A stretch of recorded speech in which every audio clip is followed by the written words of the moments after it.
Hello, good evening.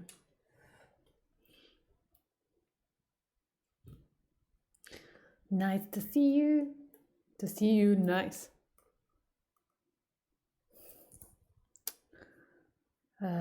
Just let me open Skype. How are you this evening?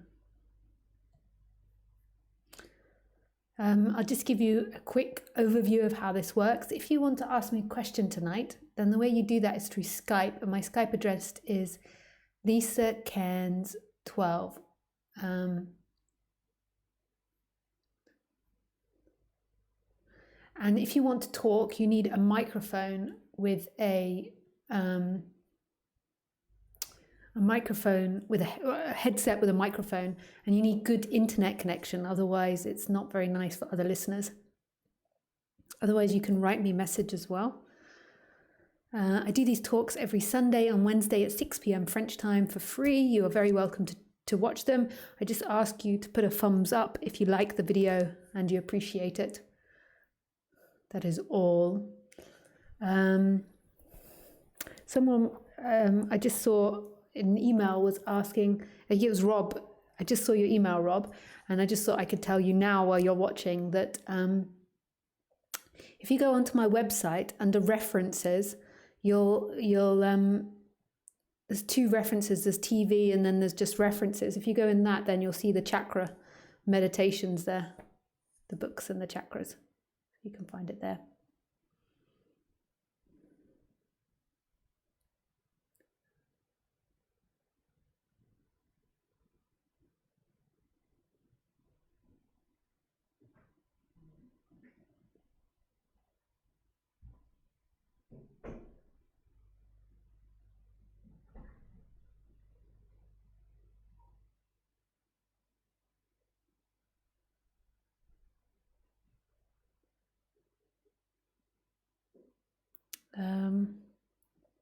What else?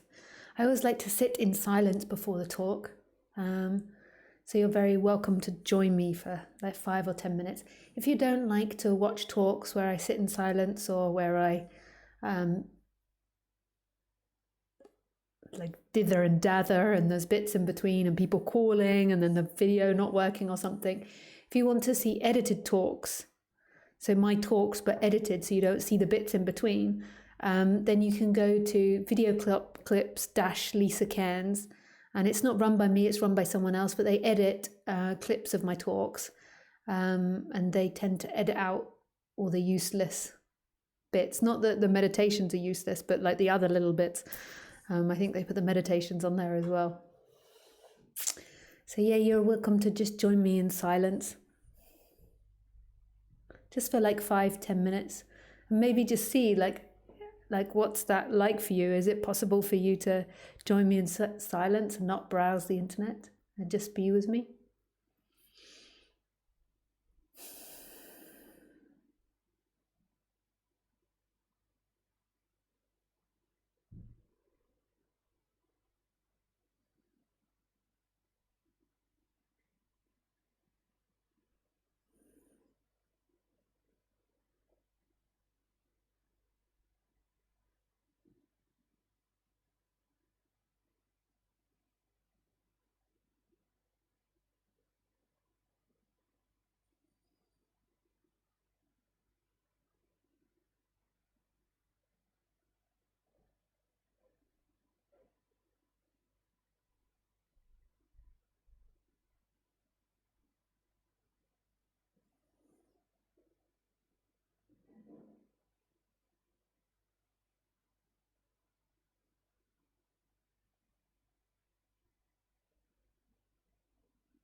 Hello.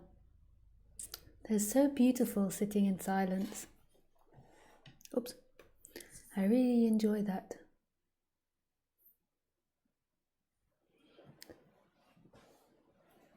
I just have to move my light, excuse me. Otherwise you get a big shadow on my face.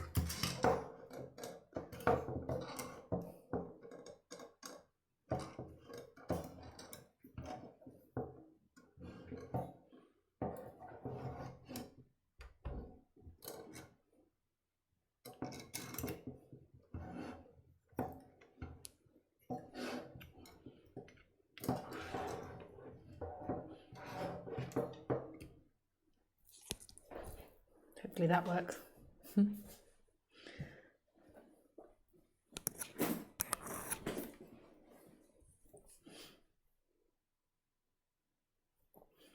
Nice, so what's the talk called?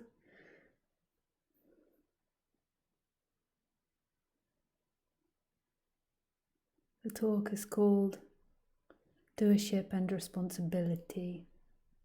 There's part of me that wants to sit in silence for longer because that was so beautiful.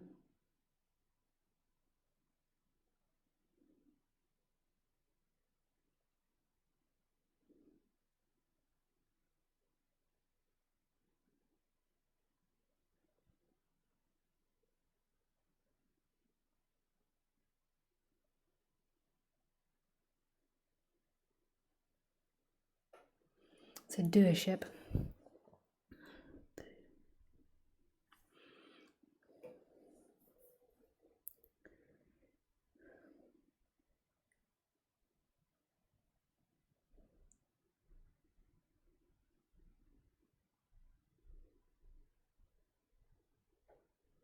So the biggest illusion of humanity is that they are the doer, that you are the doer of your actions.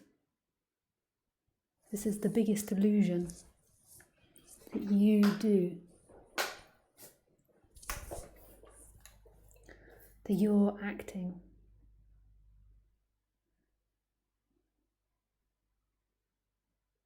So we see life as a series. So the way that our imagination sees life is it looks at it in cause and effect. And most people, they're so identified with the cause and effect that they can't imagine that life isn't set up in cause and effect, and that cause and effect is simply an idea that humans use in order to communicate with. So when you're sitting here, it seems impossible to imagine that there is just here-ness. Like your imagination always imagines all these events that led up to you arriving here and looking at the computer screen.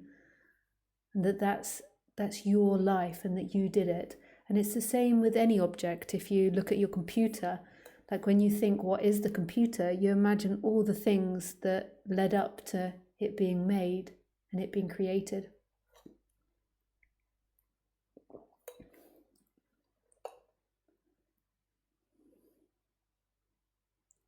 And you feel like that is who you are. Sorry, I just got something in my eye.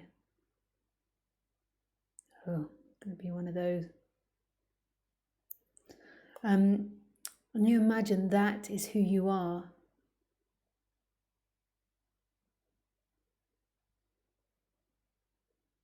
That you are somebody that's come from time and go into the future, that the computer is something that appeared in the past and is going into the future.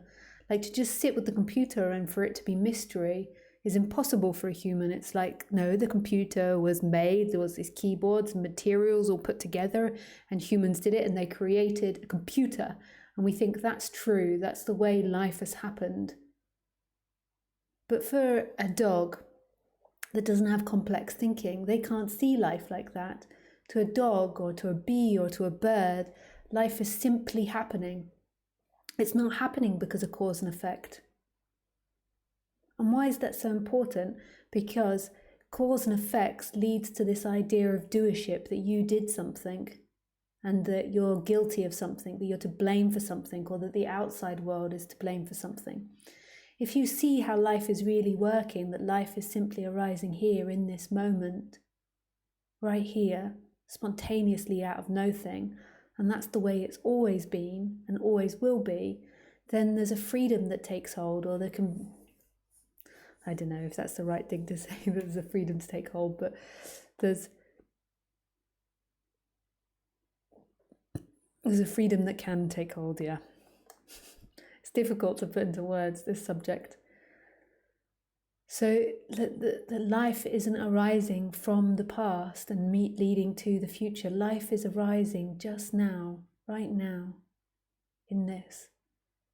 So that your actions appear from here, your actions don't appear from the past. So what we do is we sew all our actions together. So we believe that everything that we're doing now has come from the past, and we knit all of that together and make a story of you. And so if you've done something wrong, then you can tell the story of this guilty you, that you've done things wrong, that you've failed, that you're shameful. And if others have done things wrong to you, you can blame them and you can say, they are guilty, they've done something wrong, and they hurt me. And we look at life through that spectrum, whereas that's not how life's actually happening, and that creates immense suffering, this identification with a person that isn't true. And it also enhances like blame, guilt, shame, pride, and expectation. I think these are natural feelings that arise in a human, but it enhances them and it makes them bigger and it makes them exaggerated. Like we're constantly blaming others out there or ourselves in here for what we've done, whereas nobody is guilty. Everybody is a play of one energy. They're not independently acting. There isn't an independent actor here. Like, who is acting in this moment right now? Like your mind screams, you, and has this image of you. But in this moment, who are you? Who is this you that is meant to be sitting here and making all these choices? There is a feeling of beingness, and there is this empty looking. And then there is this voice that arises that's always saying, me, and it claims this empty looking and this sense of being and says, that's me, that's who I am, I'm looking at here, and then it's constantly telling the story of you. Whereas that voice is being experienced. The empty looking and the sense of beingness isn't being experienced. It's natural, it's innate, and it's in every experience. Whereas the voice of you is something that's coming and going. And this is so hard to hear as a person, because if you aren't that person, then that's totally boggling to the mind. If they aren't that person, then who are they? Who is the other person? And the mind doesn't like that. The mind is like, oh, because that implies that they're not a thing. And that's so scary. Like this evil alien force that's not a thing creating life.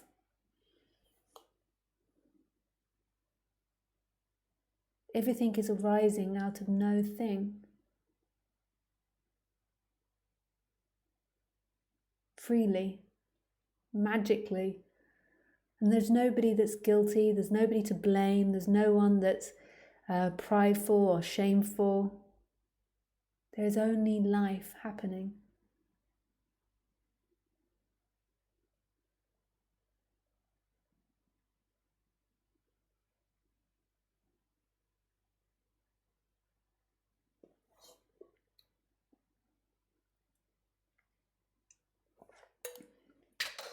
Only life happening.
Who you truly are is this moment. It's always been this moment, before you're born and after you die. It will always be this moment. And that's who you truly are, not you as a personality structure. And that's that I can see all the complexities in that, because there can be great attachment to your life, to you, to your family, to friends, and to just be here, they all disappear. To just be in this, everything disappears. To be totally absorbed in what's happening, there is no world, there is no friends, there is no others. And that's really scary to the person. The person is always afraid of nothing, because the person is programmed to be something. That separate person is always programmed to be a story, to be in relationship, to be something. Whereas you're not a thing. That's beautiful. You're not a thing.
So what's this doership and responsibility?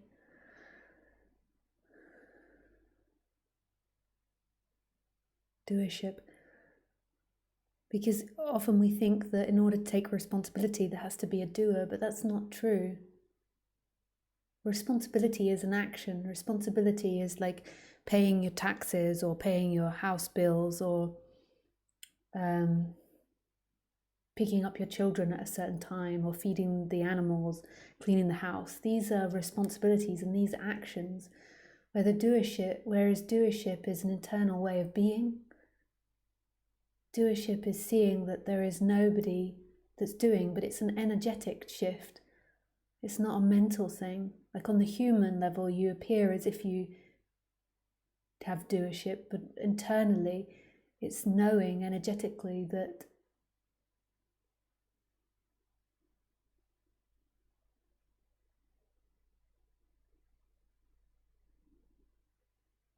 there is no doer.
I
think I just start taking questions.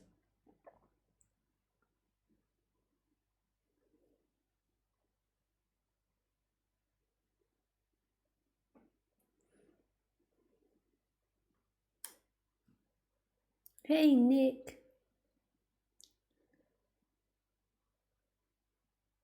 Dear Lisa, doership and responsibility seems always confusing because we are told there is no you or me. Yeah, but responsibility is it's like an action, whereas doership and the idea of there being you or no you is an internal way of being.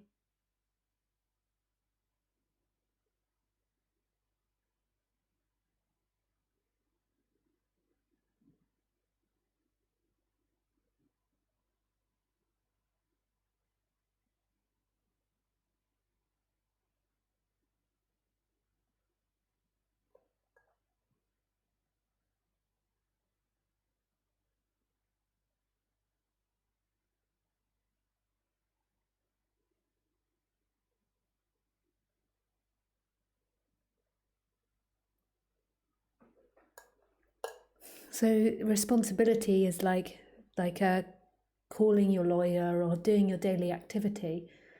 It's something you do, it's an action. But it's not your action. So even though responsibility is an action, so you take responsibility if you run over the neighbour's cat, it's not your action. There's nobody that owns that. It's something that's simply happening. Responsibility is a happening or not happening, and it doesn't belong to anyone. There is simply what's appearing. So there's always this idea that it comes from the past, whereas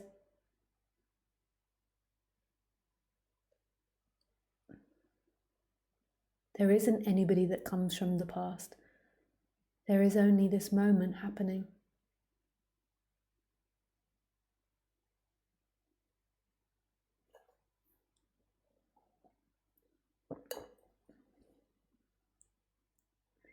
Hi Fatima, dear Lisa, really beautiful to meet you. Yeah, nice to see you, Fatima. Hey Nick. Hi Carmela. Aloha Lisa. The responsibility is hard to ignore at work, especially latterly for me. There's a lot going on causing more and more responsibility to be put on me, pulling me into strong identification and stress. It's difficult to stay as the I am during all of this. Yeah.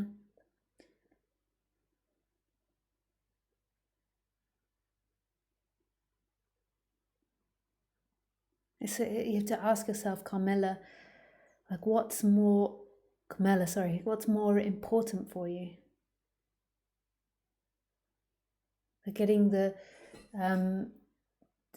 job done to their levels, to what everyone expects of you, or being who you are.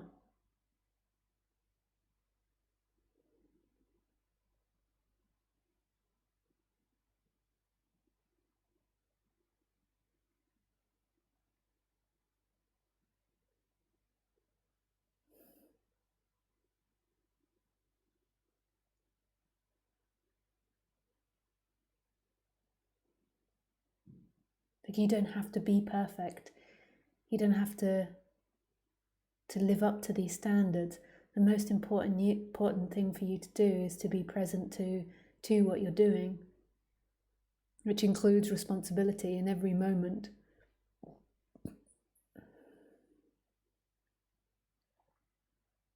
That's what's the most important. That this moment is more important than anything that comes in life. It's all you ever have, right here. And so all that responsibility whirling around, like the ideas of it, of what you've got to do or what you've got to achieve, is simply an illusion trying to pull you into separation, that you've got to be responsible. And there's most probably a chakra which gets out of balance, so something in your heart maybe feels not good enough, or your solar plexus feels like it can't do it.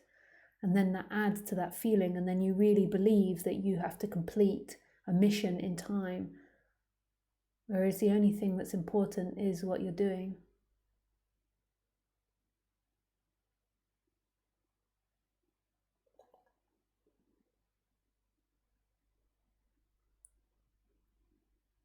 Hello Lisa, beautiful to see you. Nice to see you, Anu.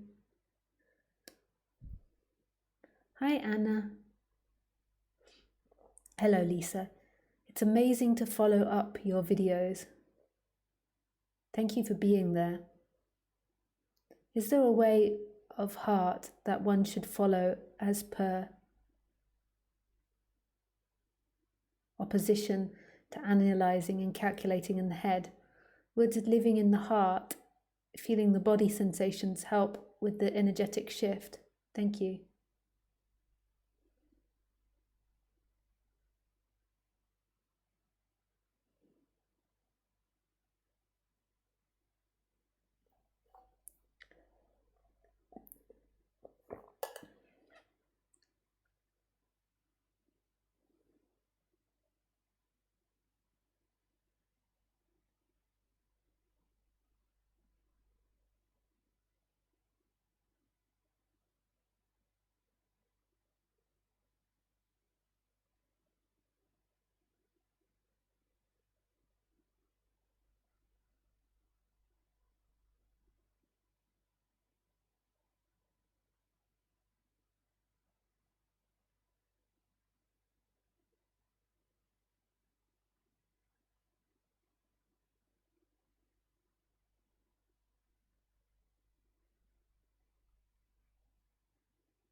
I think that if you have a goal to have this energetic shift, you're setting yourself up just like if you're seeking for money or if you're seeking for the perfect relationship, because you've got this person that that you feel is here, that you feel's come from the past, and you have this person that then wants to get to this energetic shift because it's suffering.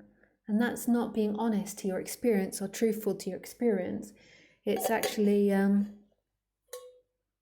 it's an avoidance. Like, so what is advisable, if there is anything that's advisable, like it's not really that I can give you prescription, but if I put it into terms of language, what's advisable is to be yourself in every moment. And what I mean by that is truly experiencing what you're experiencing now, rather than this imagination of getting to enlightenment if you stay in the heart, or if you do this a practice or that practice. Like, what is happening in your feet now? What is happening in your bum now? What is happening in your solar plexus in your body now? So rather than being in the head, what is happening here? But the idea that you need to do that is another imagination of a you that lives in time. Who is this you that wants to get to this liberated place in the future? What's happening right now? Right now there is nothing. There's no you that's had a life. There's no you that feels uncomfortable or doesn't want to be here. There is only what's happening. And that's the most important thing there is what's happening. This is it. What's happening. This is what's important.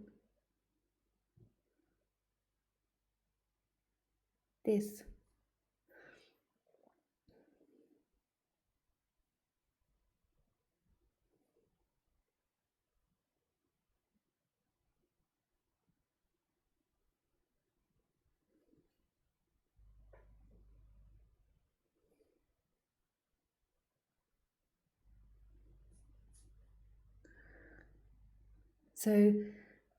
So just you need to look at this idea of prescription, of who could take a prescription and put the attention into the heart over the mind. And know that that would be a practice for the person. And there's nothing wrong with doing that, but non-duality speaking about beyond the person.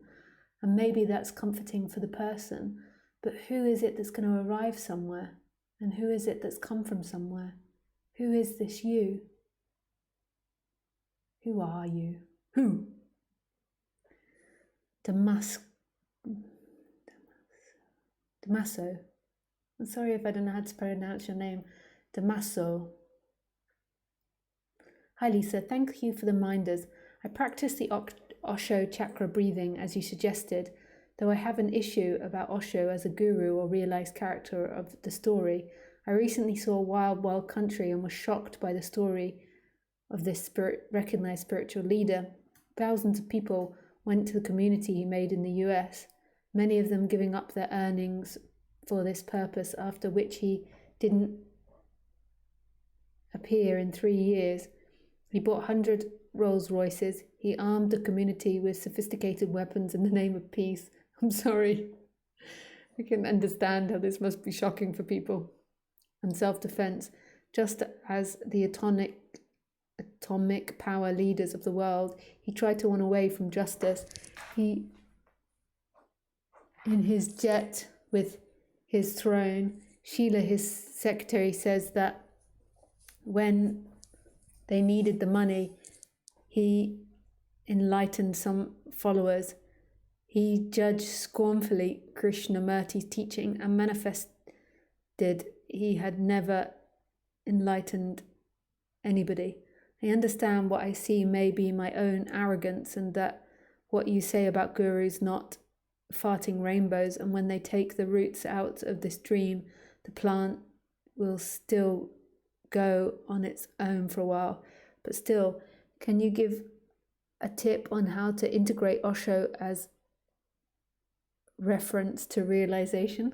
I love it how questions always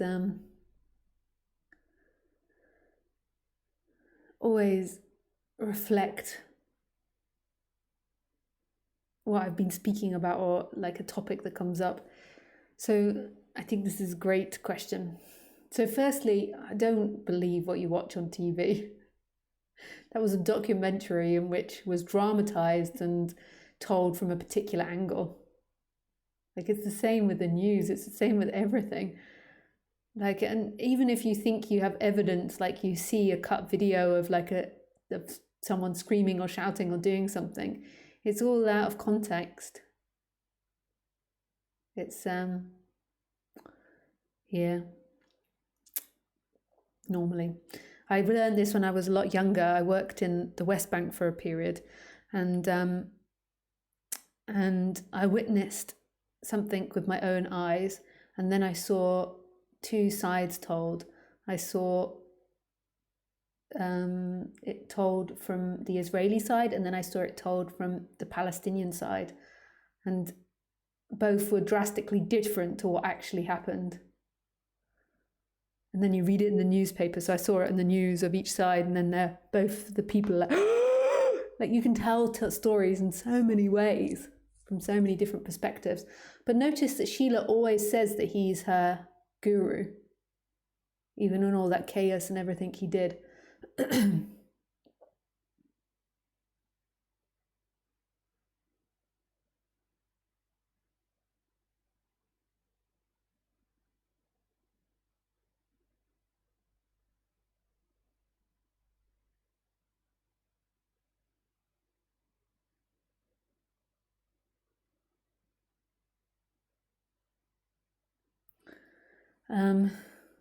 And it was absolutely revolutionary what Osho did. Revolutionary. Like, I don't think there's been anything that's been done since. And it terrified America, it terrified India that he could do something like that. It was really like we can't imagine it because we live in such a liberal society. Well, it's not that liberal, but quite a liberal society compared to what it was. So we can't imagine, like, you know, I think it was the 80s he did that, the beginning of the 80s. And, you know, life was so different back then. Like sexuality or money, wealth, like everything was so different the way we look at it now as to when we looked at it then.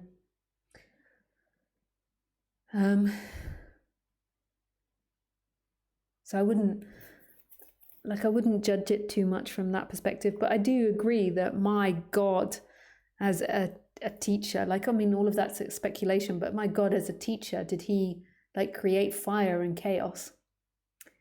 And I think it's something that I just felt today, that like there was some resolution coming in me with my guru or teachers. So I had teachers along the way, and it's not like you think if you have a guru you'll understand, or a teacher you'll understand.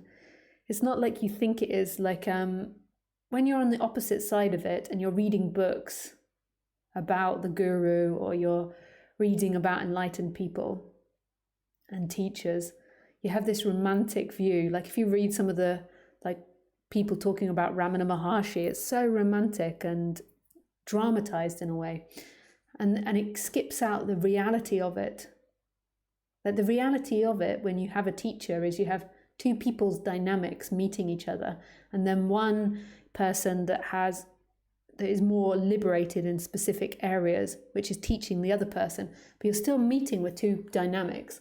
We get into our head that teachers don't have dynamics, or that teachers don't have personalities, because it suits us, because it's too complex for our brains to think of them having personalities. They have to be like this pure Buddha that's sitting in silence, that's totally empty with no dynamics, because humans are so contradictory and difficult and conflicting in so many ways, and relationships are complex. So we idolize that teacher, and we have this image that the teacher's going to be perfect without any dynamics. And then when you go as a student, you inevitably become disappointed, because that teacher will have viewpoints, it will have personality, it will have wants and needs and ways of being, and it will have conditioning. Like if we went to a teacher 100 years ago, that teacher's conditioning would more than likely be sexist. Us women would be at the back or not allowed in, and all the men would get the preferential treatment. It could be that teacher doesn't hold up to that, but more than likely it would. Maybe 200 years ago, we wouldn't even get a look in, us women. And most, yeah, like And if you think that's not the case, then you're naive, and you have a naive image of what a teacher is like a naive, and we like to imagine that a teacher is like this God, this perfect God, or this perfect parent. And then when you come in contact with them, you get ultimately disillusioned, because you meet their humanness, and that's incredibly challenging. And then at the same time, they're teaching you, and that's also incredibly challenging. And it can bring up all types of dynamics. And they're breaking down every concept you have. They're breaking down this idea of good and bad, that having 100 Rolls Royces is a bad thing. I mean, that's, out of all the things he did, that to me is like the least offensive. And the armed community, we don't understand what that was like. Like, we can sit and we can judge from this side. And I'm not making excuses for him. I like Osho, but I also see that he was also crazy to an extent. But so am I, so like likes like. Like attracts like.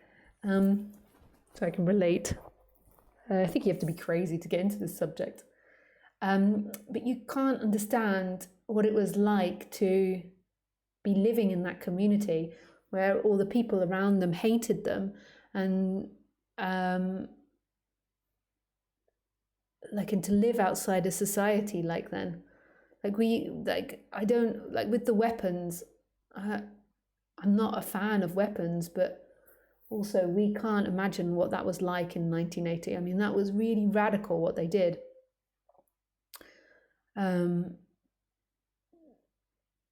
When he needed money, he enlightened people. But at the same time, like if you look back in the traditions, this is what gurus did. It's like they played with people, a bit like a cat with a mouse.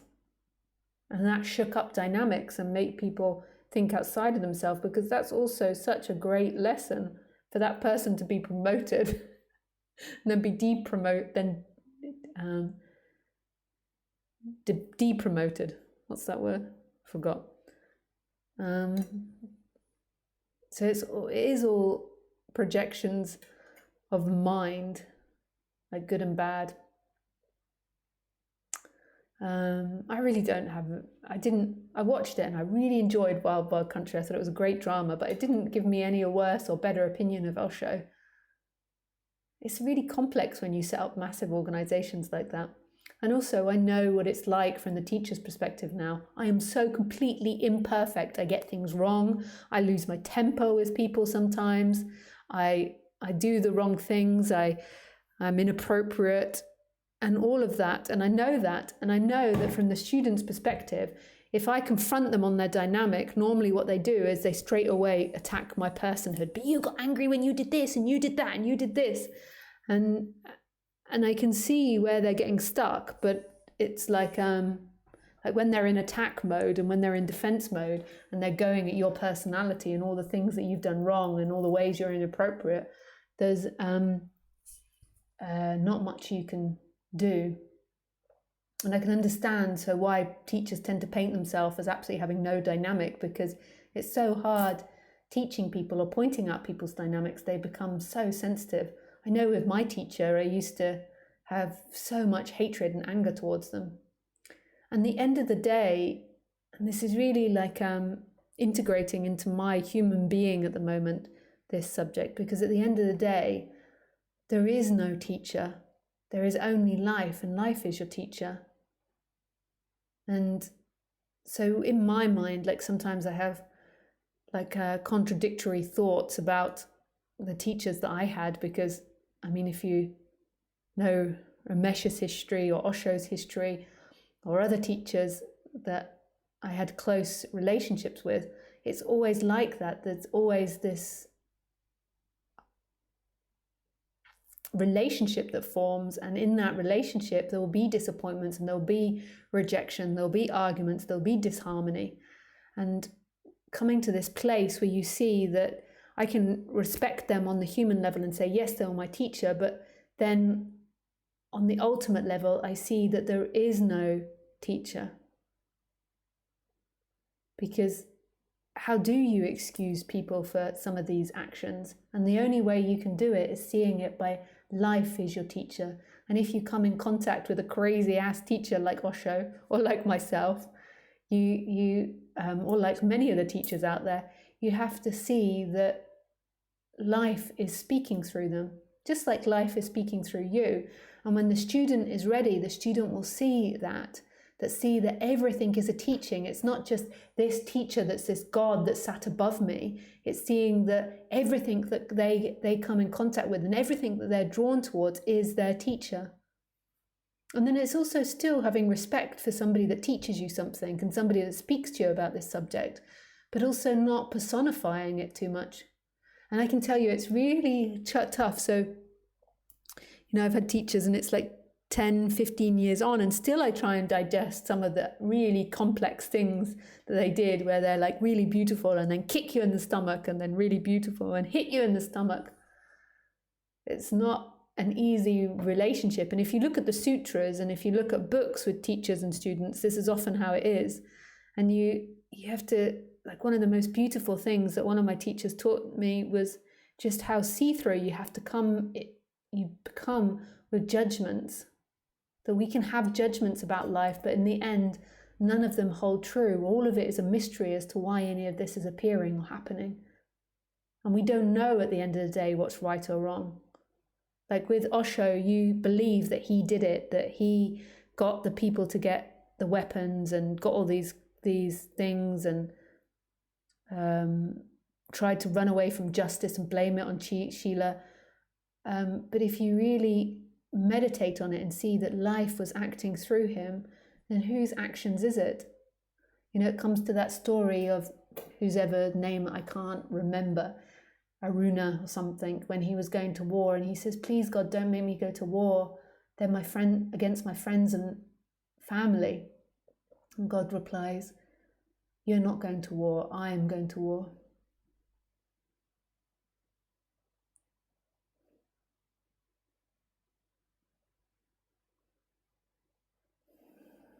You'll get to realize in this subject it's holding everything in that total contradiction.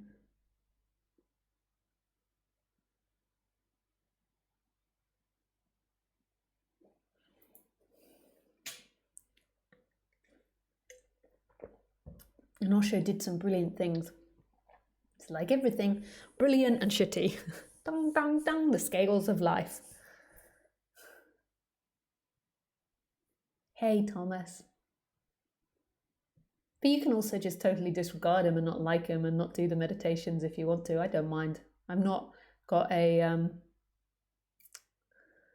money on Osho here. Like, I'm not like, woohoo, Osho, boo, boo, boo, boo, boo. You gotta like him. I've not got investments in that. Hi, Wesley. Hi, Lisa. Spontaneous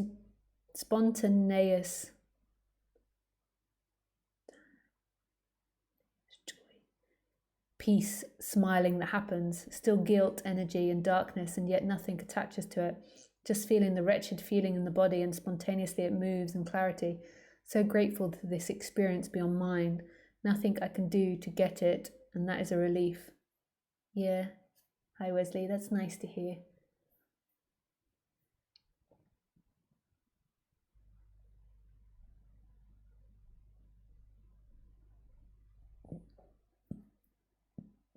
Good evening, Lisa.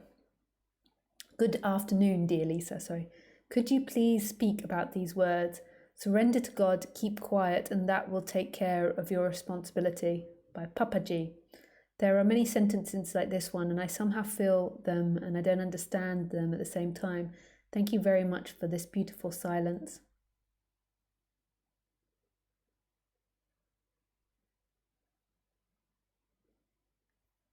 It's action. So if you surrender to God, responsibility is action. So it's like God is acting you. Your idea is that you act, that you move your arms and body, but there's nobody that acts. So it's like you surrender and action still happens. So responsibility still happens. Taking care of things still happen. But it's nobody that's doing them. It's the same with when you're manifesting. It's like if you want something in your life, you put attention to it and you put positive energy towards it. But the most important teaching of that is then giving it to God. Like you put your attention to it and you put your ideas towards it, but at the same time you're giving it to God. Like whether it comes or not is down to God, is down to life. Thank you, Natalia. Hi, class. Hi, Lisa. Can anything touch us at all? Feel like I'm really here, but still totally unbound. Nice, Claus. Things can touch the body and the person, but that's not who you are. And so who you truly are can never be touched, can never be hurt or penetrated or bound.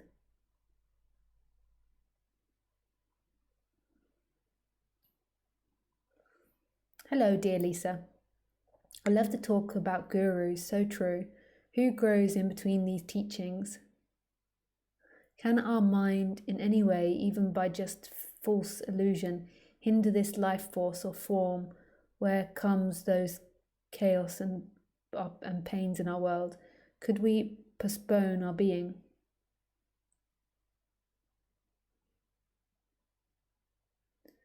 Simin.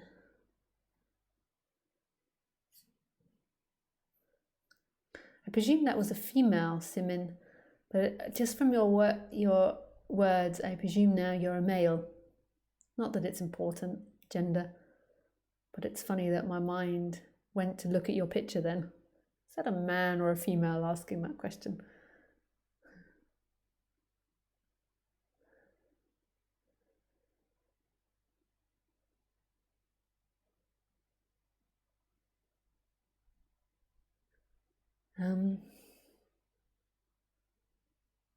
No, your mind cannot hinder this. Your mind is an appearance in this, and your mind doesn't belong to anybody. It's a happening.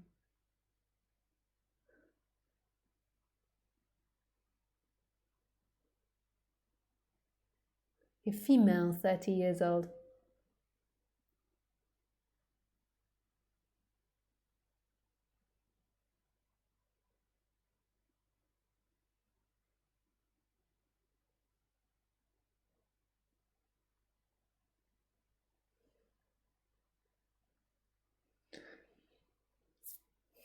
No, the mind can't hinder anything. The mind is something that appears. So the mind cannot fight life. The mind is part of life. So all these guilts and these woes that you think you are, that you've done or haven't done, or hindered or not hindered, is simply imagination appearing. In this, your beingness, your presence is here all the time. That which is watching and experiencing, that emptiness is right here, not bound by anything.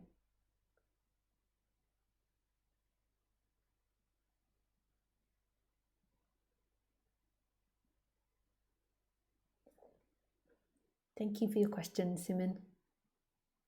Hi, Nick. Could you please say something about love and non-doership?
I think love can be interpreted in two ways in the terms of non-doership, because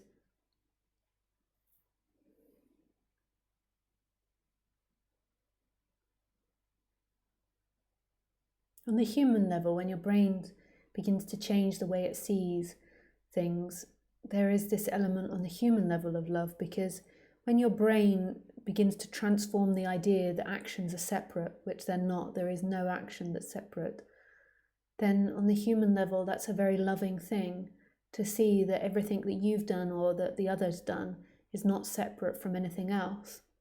It's almost like you're touching everything in life. So when your partner speaks, it's everything, the whole entire life that's speaking, or when you speak, it's like the whole entire life. So when your brain changes its activity and sees things differently, there's this human love. And then on the ultimate level, there's this love because energetically everything is peering from its heart, from life's heart. Like everything is appearing from love right here, right now. And that's super beautiful.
Like, where does everything appear from now?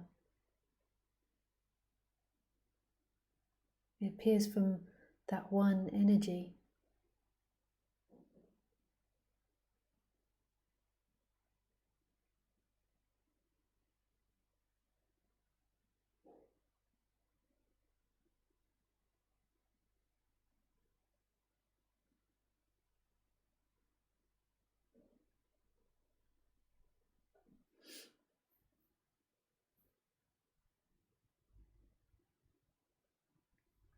Hi Lisa, I'm new to your perfect way of pointing. You truly pull the curtain back and I glimpse. Thank you. I feel peace when I glimpse things you say. Love it. Hey Lee, nice.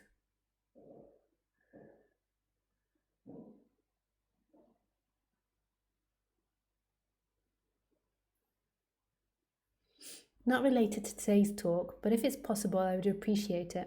My first question is, if I could feel being one with other beings and those can feel one, why we still feel I am in the sense of different beings?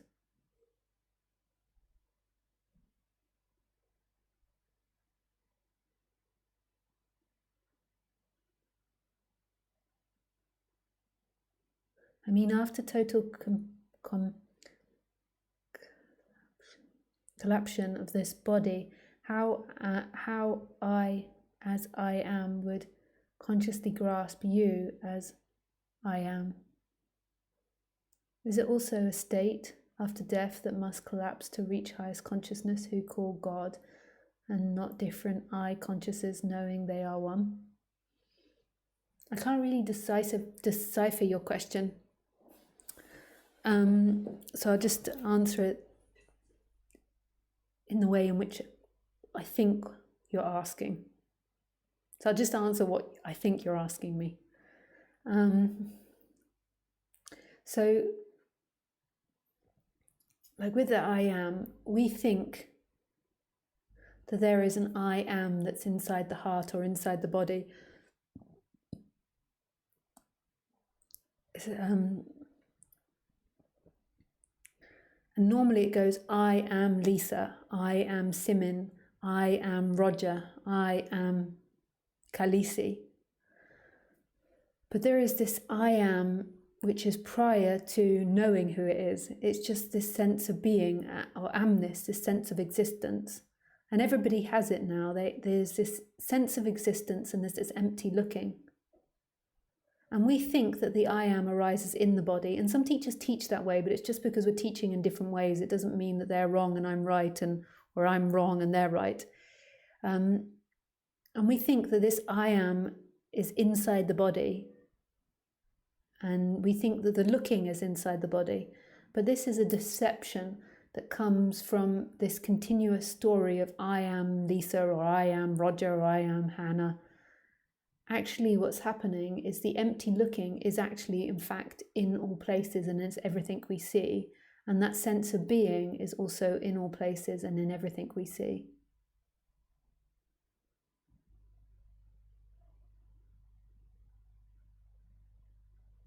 And that's happening right now.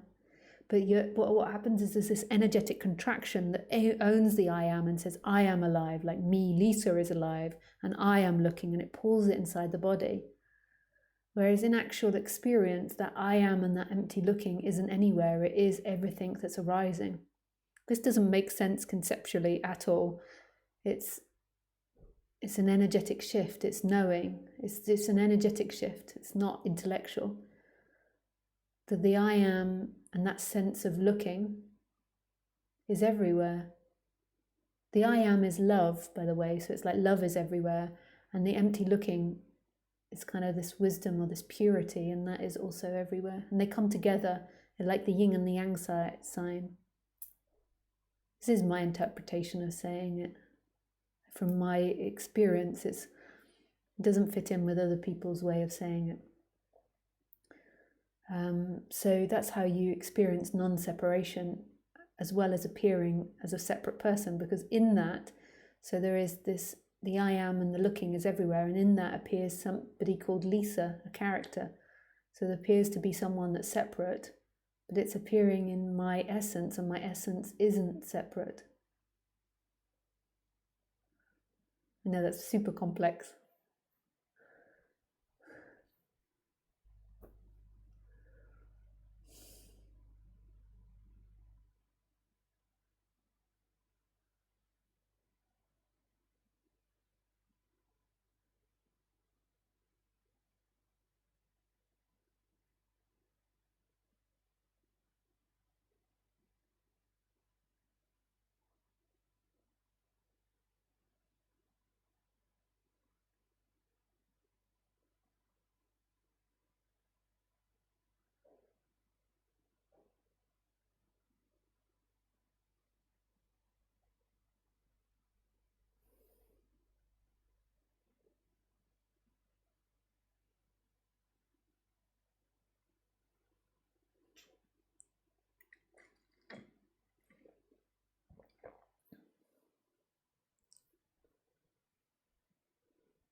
You answered, I think. Second question is, if we are consciousness, are aware of our minds and can see as consciousness observers,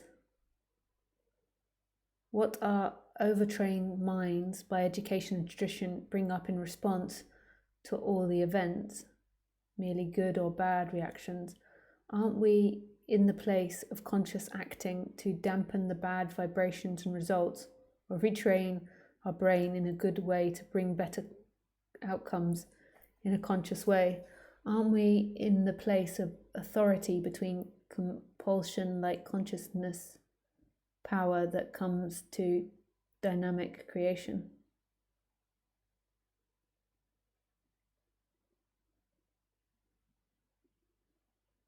Oh, sorry, everyone, I'm just going to have to read that again in my mind.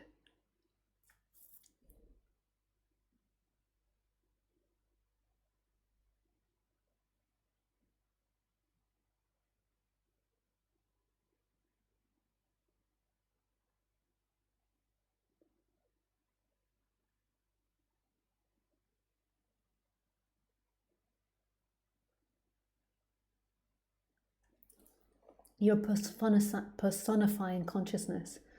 So you believe that consciousness can act.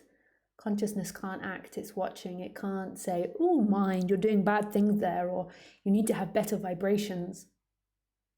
It's simply watching and experiencing. So the one that's thinking and wanting to act better or wanting to have more conscious experiences is being experienced.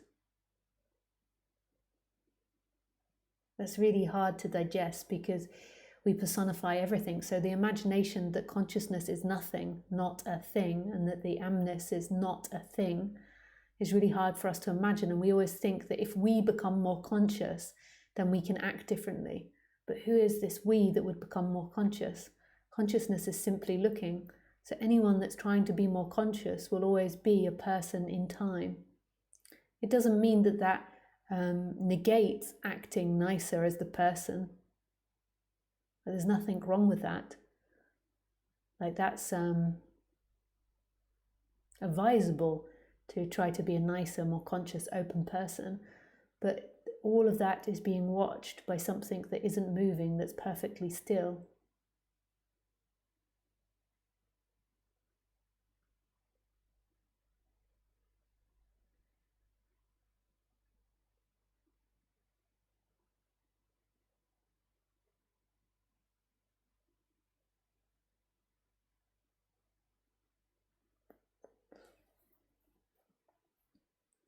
Hi, Hadlaw.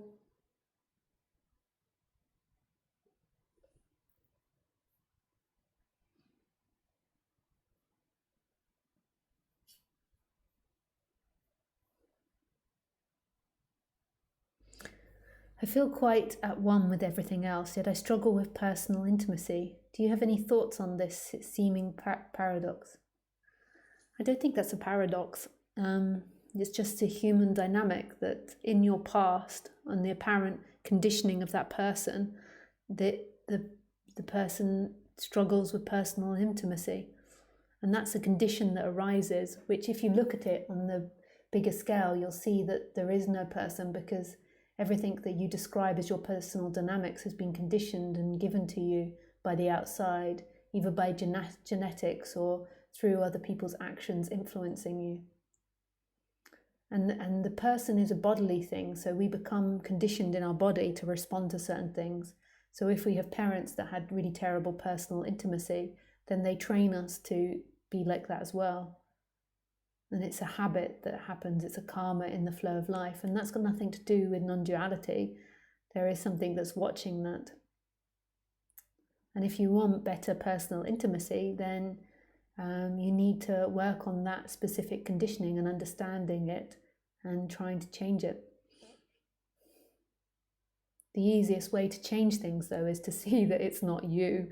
So understanding non-duality or having that energetic shift makes it a lot easier, because you become detached from that behavior to see it's not you. And then you're also not invested in it. You don't believe by not having this or having personal intimacy would be your freedom, because you know that your freedom is right here. So it makes that dynamic a lot less intense. But if you want to change it, there's lots of things that you can do to change it.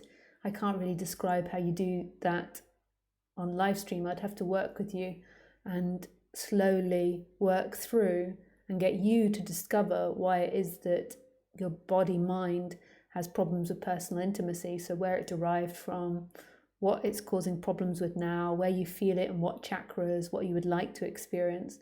And then you have to, on the human level, actively pay attention to not investing in your bad, or not bad, but habits which push away personal intimacy.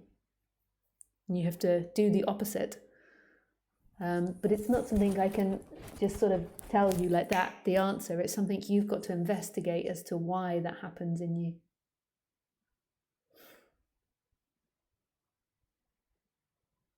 And why that vibration appears. Thanks, Haldor, for your question.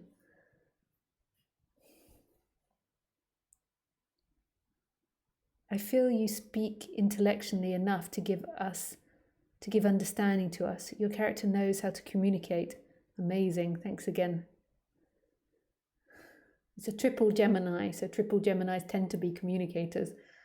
But it's super complex, and I'm always open to evolving and expanding on the communication level to improve that.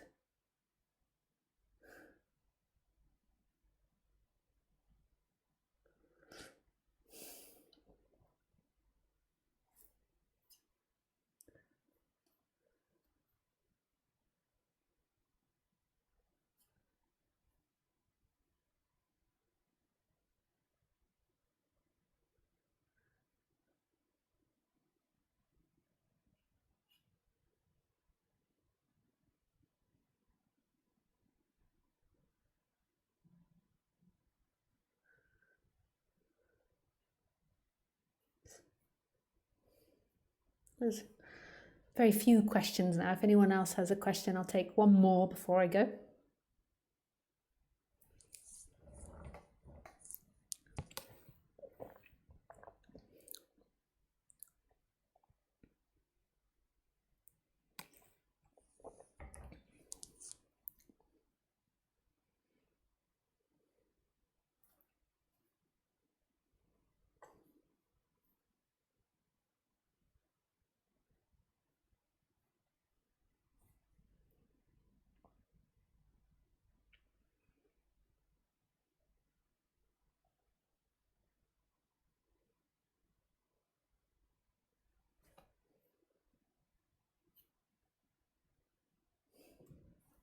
Bravo, you just said what resonates in my heart as true. Love you, Lisa. Thanks for your question. God bless you. Thanks, Simin. I think that's the end. There's no more questions. I did it. I did it. I ended the questions. I finally did it. Okay, guys. Well, thank you very much. I will go live again on Sunday at 6 p.m. French time. Amazing. I've done this for like 7 years, and still when it comes to the days, I'm like,